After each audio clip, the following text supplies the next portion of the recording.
오늘의 이야기는 업장을 어떻게 대할 것인가입니다. 색은 공의 완벽함을 드러내는 수단입니다. 색은 공의 완벽함을 세계에서 드러내려면 진화를 하여야 합니다. 진화를 할수록 공의 완벽함을 보다 가깝게 더 드러낼 수 있기 때문입니다. 이 진화를 위하여 우리는 지구의 별에서 두려움을 통하여 사랑을 배워갑니다. 이 진화를 위한 성장의 과정에서 언밸런스, 즉 업장이 생기는 것입니다. 업장 소멸은 바로 언밸런스를 밸런스로 가져가는 행위인 것입니다. 각자가 진화를 위하여 배우는 과정에서 생성되는 언밸런스는 자기 것은 자기가 책임지고 소멸시켜 우주의 평형 상태인 제로 상태를 유지하게 하여야 하는 것입니다. 이것이 총체적인 업장에 대한 내용입니다. 그러니까 업장은 우리가 진화하기 위하여 배우는 과정에서 미숙하기 때문에 생겨나는 필연적인 부산물입니다. 그런데 우리는 업장에 대하여 전반적인 넓은 이해보다는 전생과 현생에서 지은 죄라는 정도의 무거운 해석에만 매여 있습니다.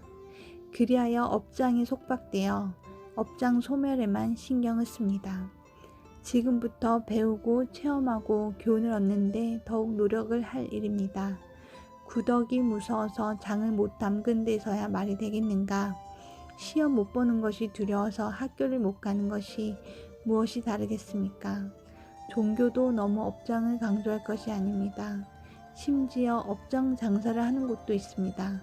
그보다는 지상의 삶을 통하여 무엇을 배우고 진화할 것인가에 초점이 맞추어져야 합니다. 진화를 위한 삶을 살다 보면 크던 작던 업도 지을 수 있는 것이고 또 이 업장을 지우려는 노력 과정에서 배우는 기회도 갖는 것이 우리의 삶입니다. 우리의 우주에 까르마의 법칙이 들어온 것은 진화를 위한 수단이지 방편으로 들어온 것이지 까르마에 눌려서 고통받으라고 들어온 것이 아닙니다. 고통 속에 선물이 있다. 이 말은 두려움을 통하여 사랑을 배운다는 말과 같은 말입니다. 지구별을 배우는 과정은 어둠을 통하여 빛으로 나가는 구조로 되어 있습니다. 그리하여 지구별에서 어떻게 어려움과 고통 없이 진화를 이루어 가겠습니까? 단 조심할 것은 두려움을 통하여 배우는 것은 우리가 진화의 속도를 빨리 이루기 위한 어쩔 수 없는 선택이라 하여도 배움은 없이 두려움에 갇히는 것은 조심하여야 할 사항이기도 합니다. 그러나 모든 상황은 무엇을 우리에게 일깨워 주려고 내게 왔는가 반문을 해보면 그 답이 나옵니다. 이러한 성찰 없이 무조건 피하고 보려는 조급함이 우리를 조금 더 오래 두려움과 어둠 속에 붙들어 메워 놓는 것입니다. 사실 이러함에도 우리 대부분이 업장을 두려워하는 이유는 기존 종교에서 업장의 근본 존재 이유를 설명하기보다는 그 피해만을 강조했던 것이 큰 원인인데 지금부터는 업장 소멸에만 온 신경을 쓸 것이 아닌 업장이라고 생각되는 현실에서의 모든 어려움이 나에게 무엇을 가르쳐 주려고 온 것인가를 아는 데 더 노력을 하여야 하는 것입니다.